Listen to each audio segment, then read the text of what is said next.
On our 10th anniversary, my boyfriend secretly married my best friend, fulfilling her dying wish. But betrayed and heartbroken, I found solace in the arms of a powerful tycoon. Now, as I stand by my new husband's side, the man who crushed my heart watches me build a new life without him. Ding! This novel reminds you to click the subscribe button in the bottom right corner to read the complete novel. 10 years together. Yet, my boyfriend hosted a grand wedding for my best friend who was battling cancer. Her dying wish had been to marry him, and Stephen Redmond blocked every line of communication to make sure I never found out. But what he didn't know was that my so-called best friend streamed the entire ceremony to me. I cried myself into unconsciousness that night. Stephen, however, spent the night on an island, by her side. When my heart condition worsened one day, he left me stranded, risking my life to rush her to the hospital. That was the day I accepted a marriage proposal from Luke Consta, a powerful figure from Koviak City. Luke, June, are you really willing to marry me? Since then, Luke had texted me every few minutes, seeking confirmation. Once I replied, he flooded my phone with images of diamond rings. Luke, these are rings I acquired from auctions. Let me know if one catches your eye. When I didn't respond right away, he messaged again just seconds later. Luke, if none of these appeal to you, there's another jewelry auction in the Palm Federation next week. I can take you there to pick one out. After a close look, I sent him a voice message. The graph pink diamond is beautiful. Let's make it our wedding ring. Unbeknownst to me, Stephen had walked in and overheard. His usually composed face showed a rare flicker of panic. Wedding ring? What wedding ring? He questioned. I met his gaze with calm indifference, ready with an excuse. Just then, my phone rang. It was my so-called best friend, Emily Bradera. I answered, and her trembling voice came through. June, is Stephen with you? I just started bleeding again. I'm so scared. I hadn't even managed a response before Stephen snatched the phone from my hand, urgently comforting her. Emily, don't be afraid. I'm on my way. Without another word to me, he dashed out, forgetting his promise to celebrate our 10-year anniversary with a night out along Perla River. Watching him rush off to another woman, I felt no more sadness, no more pain, just a quiet, numb acceptance. My phone rang again. This time, it was Luke. June, are you ready? I'll come to Stratton City to pick you up tomorrow, Luke informed me. Gazing off into the distance, I replied softly, give me one more week.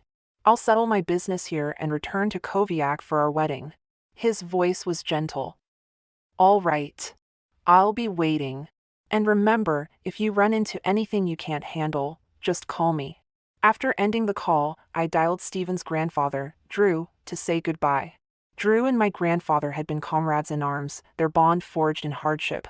When I was 8 and diagnosed with a severe heart condition, my grandfather had decided I should recuperate with the Redmond family in Stratton City, where their private hospital specialized in cardiology. For years, Stephen's family treated me as one of their own. Drew especially showered me with care. Now that I was returning to Koviak, a farewell was only right. Stephen didn't come home that night. Emily, however, sent me a message. Emily, you're so cute, getting cake all over your face. The image she attached showed Stephen bent over a slice of cake, her finger smearing frosting across his face. Moments later, she retracted the message. Emily, sorry, June, I sent that to you by mistake.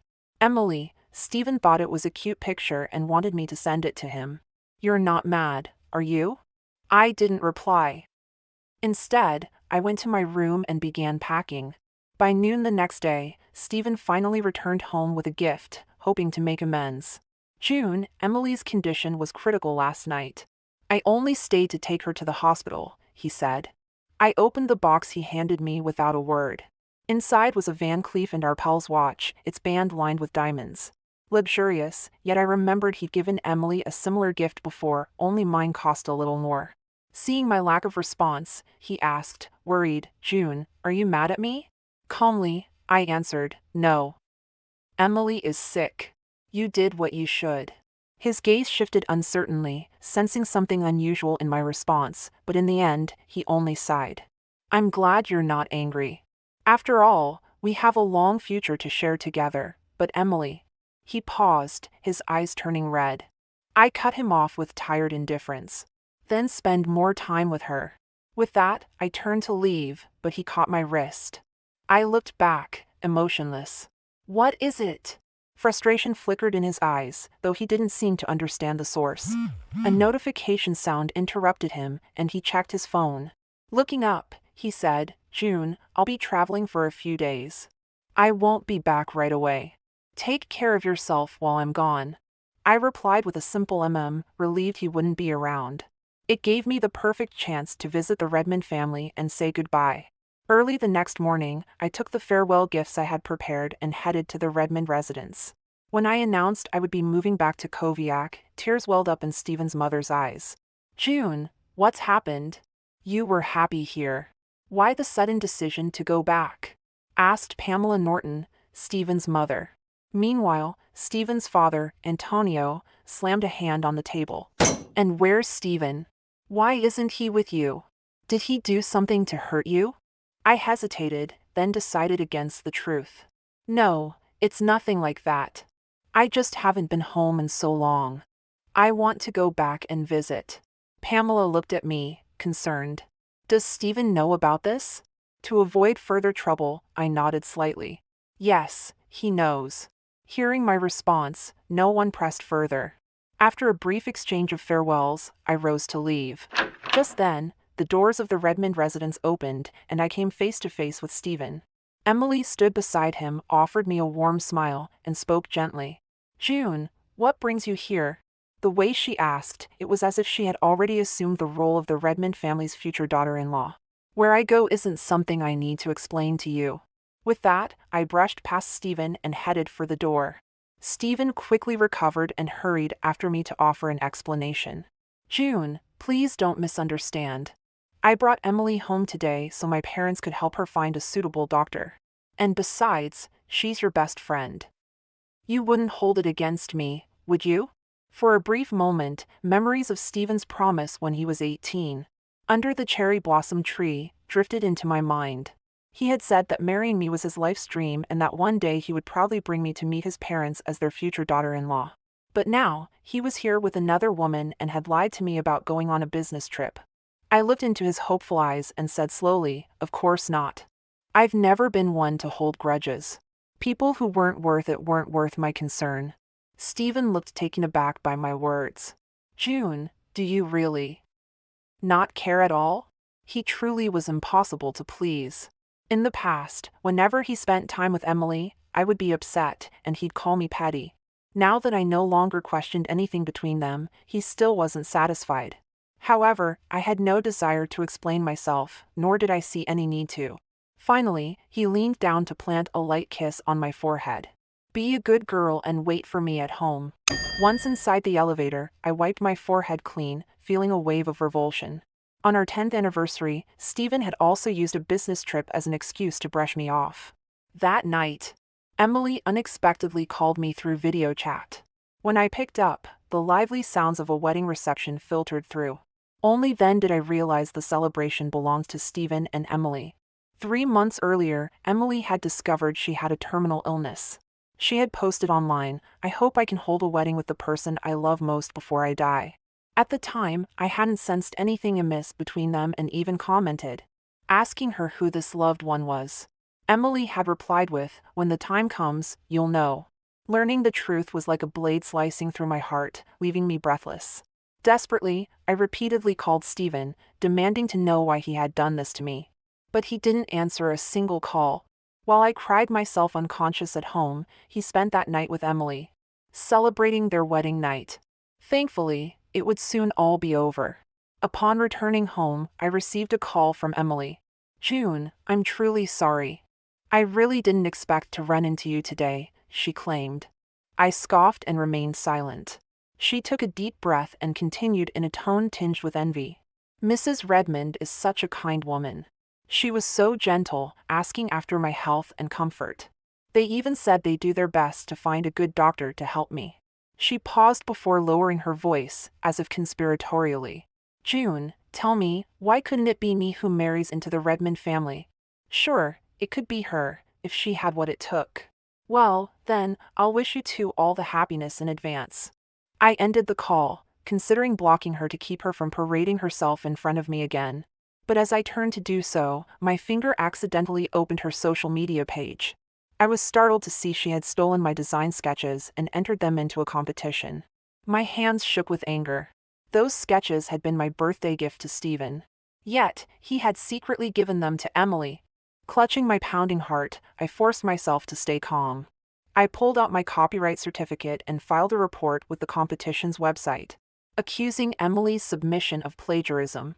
After that, Nora Spiegel, my friend and business partner at the studio, called me. "June, what's going on? Why do you suddenly want to pull out of our business?" Nora was a mutual friend between Emily and me, but she had never gotten along with Emily. So I told her everything, including my upcoming wedding. Outraged, she cried out, "Emily is fucking despicable. Just because she's sick, she thinks she can snatch someone else's man? Who knows if she's even telling the truth about being ill?" She fumed. "I can't stand it, I'm calling her to tell her off." Her loyalty touched me. "Forget it, not worth it. Besides, the wedding is happening soon." Just then, footsteps sounded behind me, and Steven's voice cut through the air, startling me. "A wedding? What wedding?" he questioned. I ended the call and turned to look at Steven, noticing a hint of tension on his face. A sudden impulse stirred within me. "I just heard some juicy gossip," I began. "There's a guy out there who hid from his girlfriend that he went off and married another woman." A smirk tugged at my lips as I added. "My friend said that guy's got nerves of steel, playing his poor girlfriend, who thinks she's his one and only." Unexpectedly, Steven reacted intensely, shouting, "What kind of nonsense is that? Maybe those people don't know the whole story. Who's to say he didn't have a reason? What if the wedding was fake, just to fulfill some dying person's last wish?" His righteous defense made me chuckle. 10 years of feelings, all thrown away, like scraps for a stray. Perhaps sensing my change in mood, Steven stepped closer and wrapped his arms around me. "June, what's been going on with you lately? We've been through so much together. Can't you feel how much I love you?" He whispered while holding me tightly. "Once we sort out Emily's situation, let's get married, okay?" He murmured, his hand slowly slipping under my shirt. I tilted my head away and pressed his restless hand down. "Sorry, I'm really not in the mood." Steven's deep gaze lingered on me for a long moment, but he couldn't read anything in my expression. Finally, he withdrew, disappointed, and muttered, "I'll sleep in the study." Later that night, I hadn't been asleep for long when I heard him hurriedly leaving the house.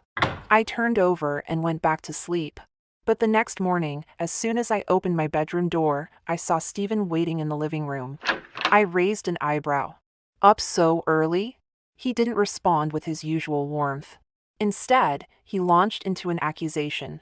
"Why did you report Emily for plagiarism? Do you know how much that hurts her?" My smile froze. "Tell me, was that design draft Emily's own work? Did she not plagiarize?" Steven's eyes widened in shock. "June, what happened to you?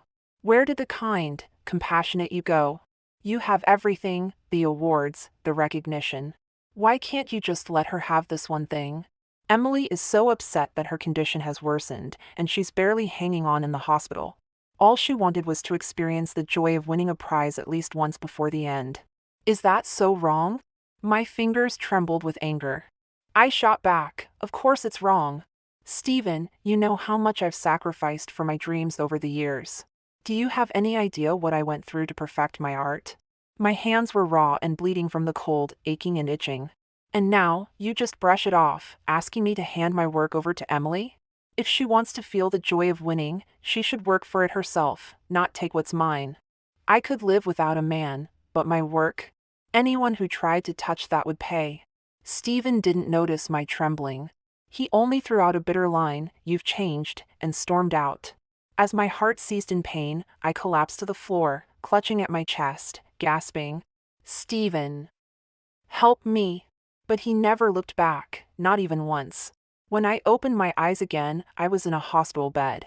Luke was there, wrapping his arms around me with a worried look. "June, let's go back to Koviak." This time, I closed my eyes slowly and whispered, "Okay." I hadn't realized until now that a single moment could burn away every last hope. On the third day after I left, Stephen finally noticed my disappearance. He called me endlessly, but I blocked his number. If he cared so much about Emily, then why keep stringing me along? I curled up on a luxurious sofa, staring at the rows of custom wedding dresses that Luke had arranged to be delivered, each one more breathtaking than the last. With a gentle smile, he draped his arm around my shoulder. "Which one do you like?" I took my time choosing, eventually settling on a strapless mermaid gown made of delicate tulle. "This one. I think it's beautiful." He chuckled and patted my head affectionately. "Then this is the one." After we chose the dress, he left to finalize the details of our wedding with the planners. In the meantime, Nora told me that Stephen went nearly mad after realizing I was gone. He searched everywhere, only to learn from his parents that I had returned to Koviak. "June, what do you think he'll do when he finds out about the wedding?" Nora asked. Before I could answer, the doorbell rang. Thinking it was the wedding planner, I went to open the door, only to come face to face with Stephen, his eyes bloodshot. At the sight of me, his expression was a mix of disbelief and desperation. "June, you're really here? Why did you leave without a word? You're just doing this to make me angry, aren't you?" His voice was thick with emotion. "Come back with me. We'll get married right away." As he tried to pull me back, Luke appeared and blocked him. "Redmond, stay away from my fiancé." Stephen staggered, his voice shaking. "What did you just say?" Luke stood tall, his presence like a wall between me and Stephen's searing gaze. But Stephen refused to believe it. "June, stop this nonsense. After 10 years together, you can't just throw it all away. Were all our promises meaningless?" I didn't want to drag this out, so I handed him my marriage license with Luke. "Stephen, I'm not lying. We are engaged and will marry soon." Stunned, his shoulders slumped as he whispered, "WI?" As Stephen prepared to rush forward, Luke stepped in front of him, blocking his path. With a stern expression, he chastised, "How dare you ask why about June? Don't you have any idea what you've done these past few days?" With that, Luke produced a stack of photos from seemingly nowhere and flung them to the ground. "You claim to love June, yet you've deceived her by marrying another woman? Is this what you call love?" The images depicted Emily smiling blissfully, while Stephen stood beside her, looking every bit the gallant knight guarding his princess. The warmth and harmony of the scene felt like a dagger to my heart. In a panic, Stephen stammered, "June, it's not what you think. My marriage to Emily is a sham, just a game we played. I was merely fulfilling a wish she had before she passed." A single tear slipped from the corner of my eye. Luke quickly reached out, gently wiping it away. I stepped forward, fixing Stephen with a steady gaze. "If your wedding to her is fake, then what about all the affection you showed her? Is that fake too?" Stephen wearily shut his eyes. "Emily is your good friend. I thought you wouldn't mind that I was just acting. I didn't mean to hurt you." His words dripped with irony. "Stephen, do you honestly believe what you just said? On that day, when you rushed out without hesitation, did you ever consider that I might be so angry I could have had a heart attack and died in our home?" Stephen's body jolted, and he suddenly looked up at me, bewildered. "June, what did you say?" I felt exhausted and didn't want to engage with him any longer. "Stephen, it's over between us." His face darkened, a storm brewing in his expression. For a fleeting moment, I saw a mix of guilt and resentment in his eyes. But just as quickly, he let out a bitter laugh and said slowly, "It doesn't matter. Even if you get married, it doesn't matter. I will drag you to the courthouse to divorce him even if I have to force you." With that, he pulled a blank check from his pocket and tossed it onto Luke's lap. "Pretty boy, have you heard of the Redmonds of Stratton? Fill in the amount on that check, and then do me the courtesy of leaving my girlfriend. Otherwise, you'll regret crossing me." Stephen's blatant rudeness infuriated me, and I wanted to confront him, but Luke held me back. Without paying Stephen any mind, Luke merely smiled slightly. "Redmond, is this how you plan to win back your love? That's not very impressive." The words pierced Stephen, igniting his rage as he shouted, "What do you know? Do you have any idea that June and I have been inseparable since childhood? We've shared a decade of our lives together. Do you really think you have a chance of winning her back? All I have to do is take her away, and she'll be mine again." In a sudden burst of anger, Stephen swung his fist at Luke. I gasped in shock. Stephen, are you crazy? Before his fist could connect, Luke intercepted it effortlessly. Take her back? Luke's cold expression was now laced with fury. What do you think she is? Some object you can summon and dismiss at will? Despite Stephen's years of rigorous training that had left him with a body of solid muscle, he was now rendered helpless, subdued by Luke as if he were a mere child. Then, Luke chuckled coldly, and a group of bodyguards stepped forward, swiftly tying Stephen up with ropes. Stephen's anger surged, his veins bulging. Bastard! Do you know who I am? How dare you treat me like this? After adjusting his cuffs, Luke replied coolly, You're from the Redmonds of Stratton? Why don't you go back and ask your grandfather if he's ever heard of the Constas of Koviak? With that, he waved his hand, and the bodyguards carried Stephen away, ignoring the stunned look in his eyes. The Redmonds of Stratton were well established in the medical field, but the Constas of Koviak had assets spread across the country, with resources and wealth that far surpassed those of the Redmonds. Once everything was handled, Luke turned to me, a hint of anxiety in his otherwise serious gaze. June, don't misunderstand, I don't usually act this way. I gave him a small smile. I think you handled it pretty well. Given Stephen's stubborn nature, he wouldn't have backed down so easily otherwise. And I was more than ready to end his endless pursuit. That evening, Luke arranged a dinner for our families to finalize the wedding details.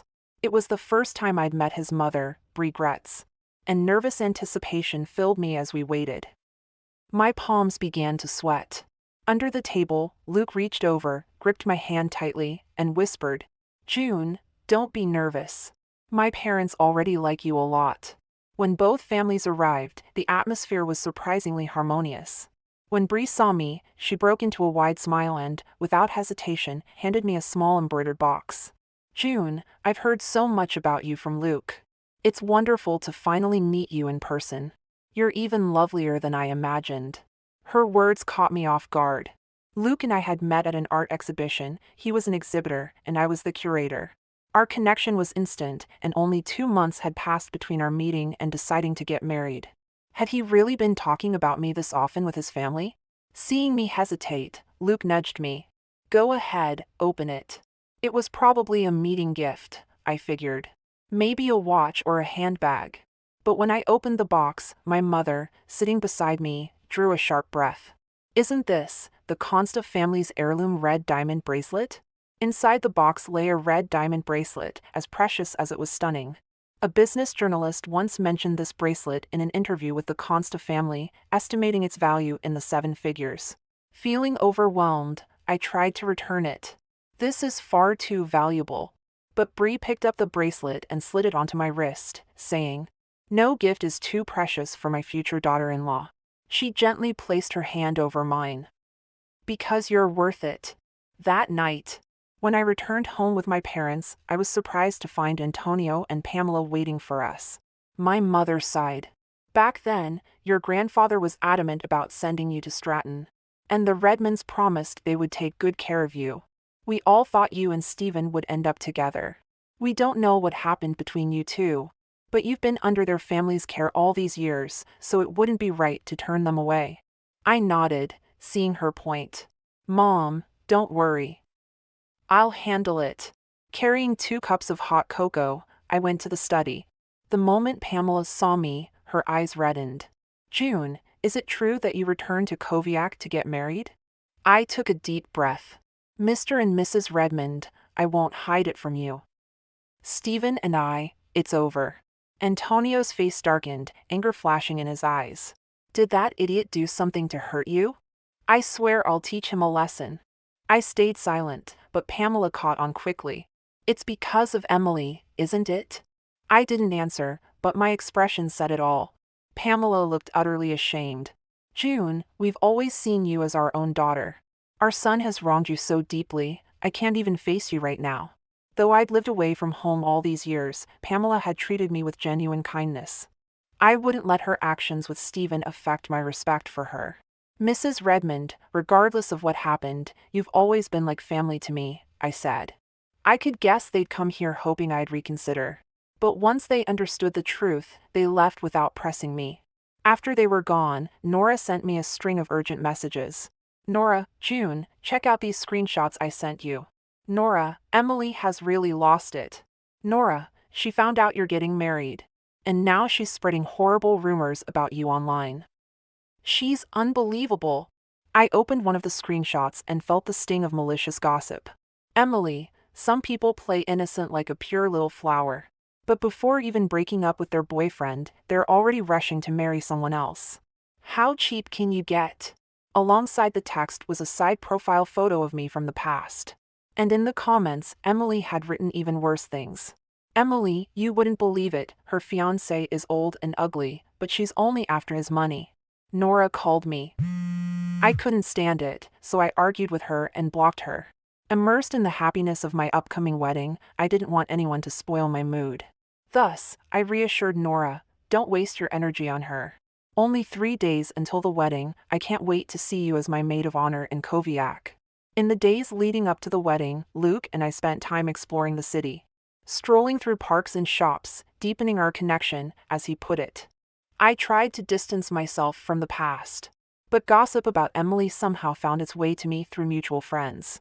The day the Redmond couple returned to Stratton, they immediately went to the hospital to check Emily's medical records.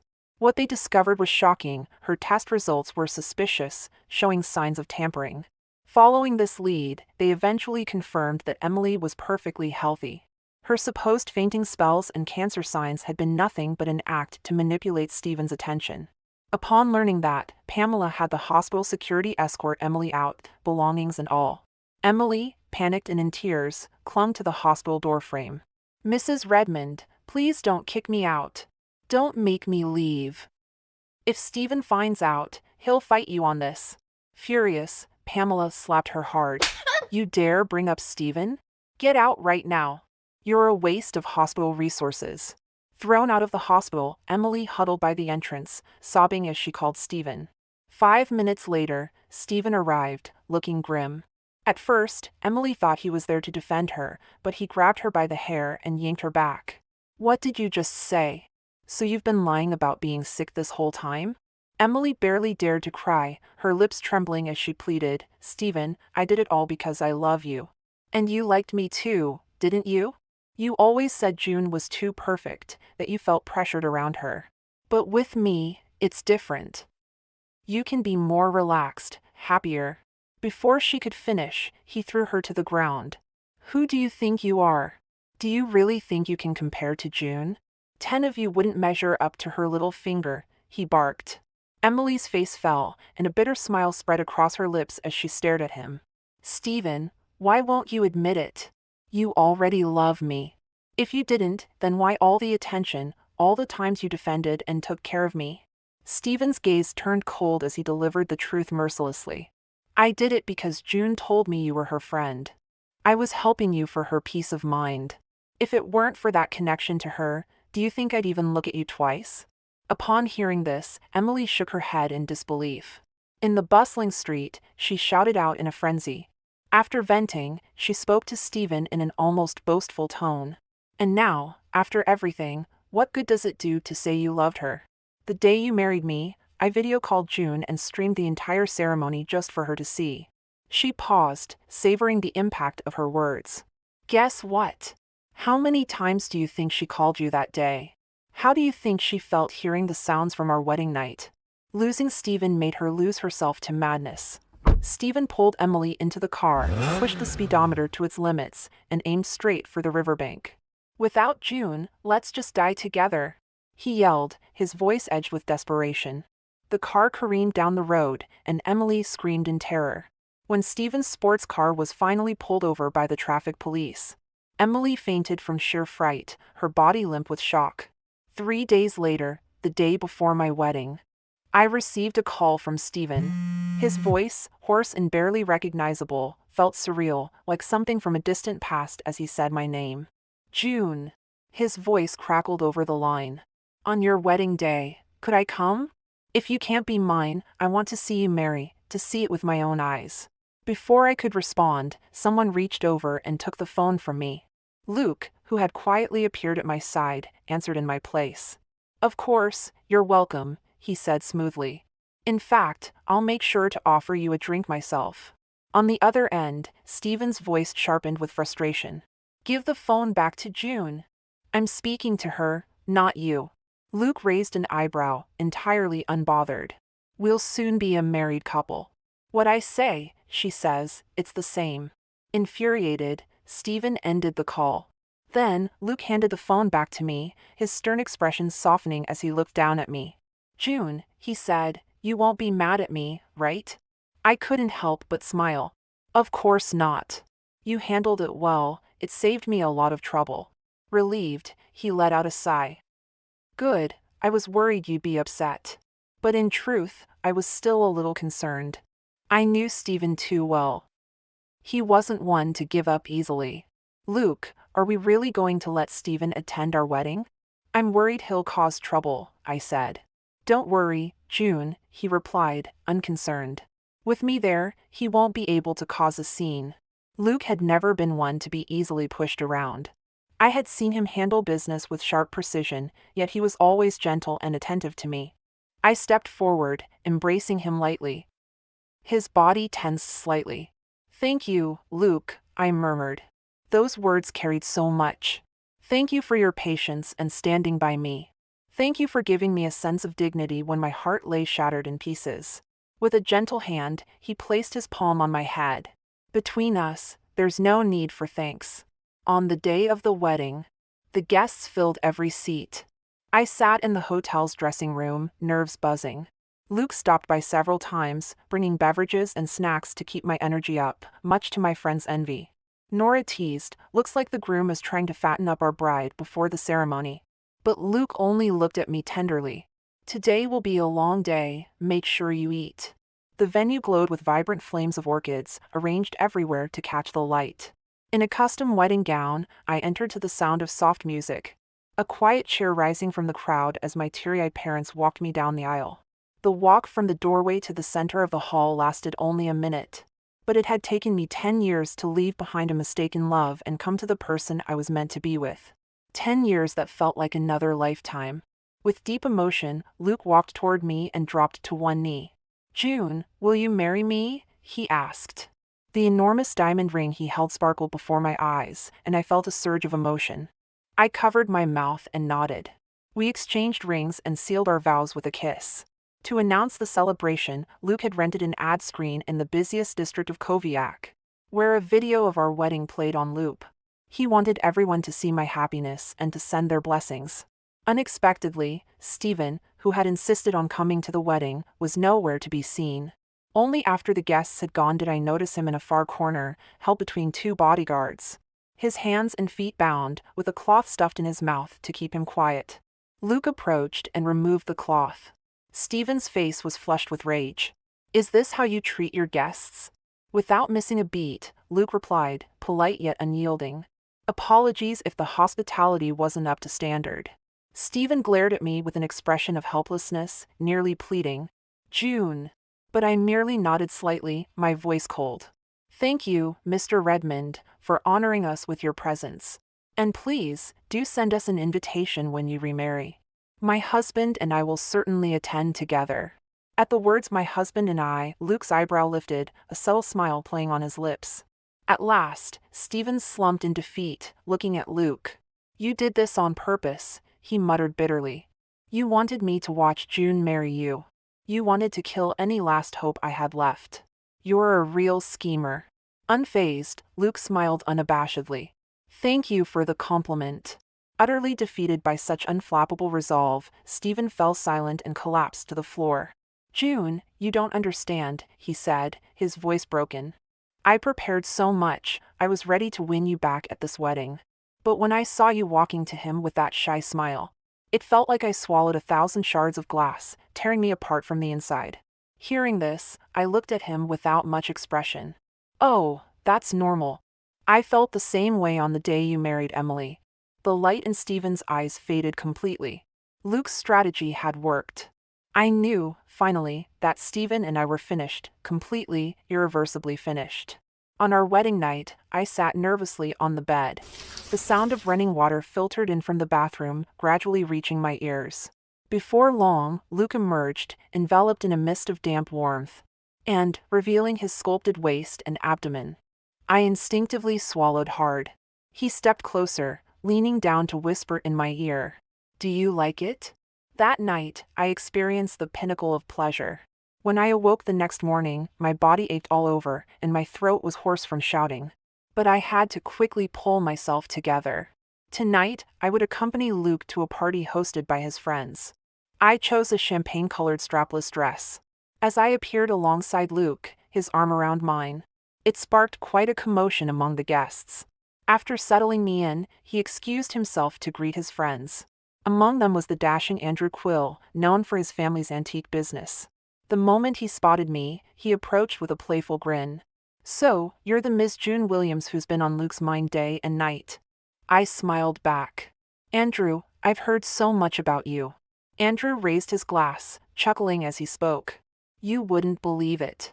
Ever since he caught a glimpse of you as a child, he's mentioned you time and again in front of us. He continued, when you became an artist.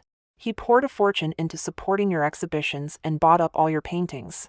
Talk about dedication." At that moment, others nearby chimed in. "And that's not all.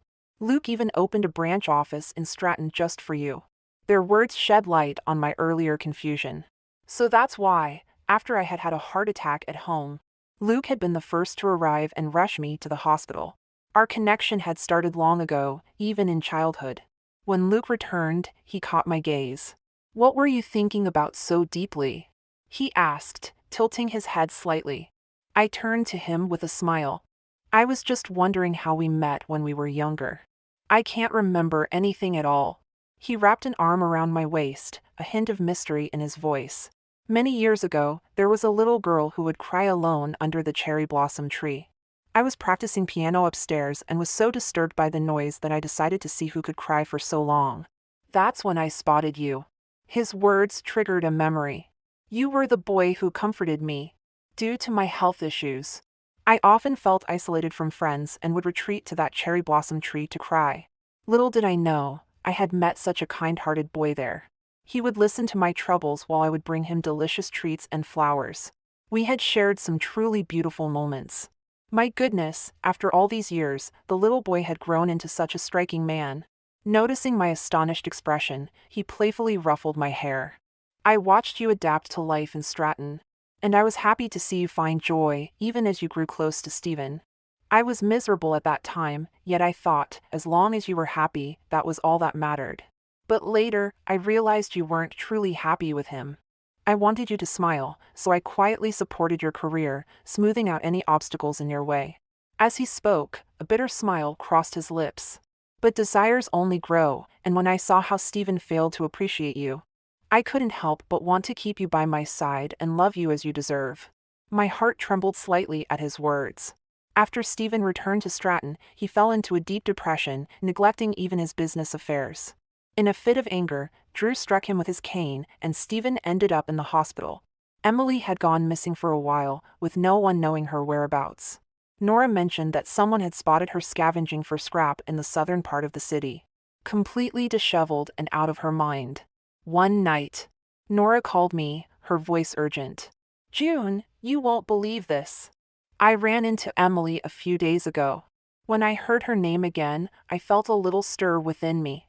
She had become someone far removed from my life.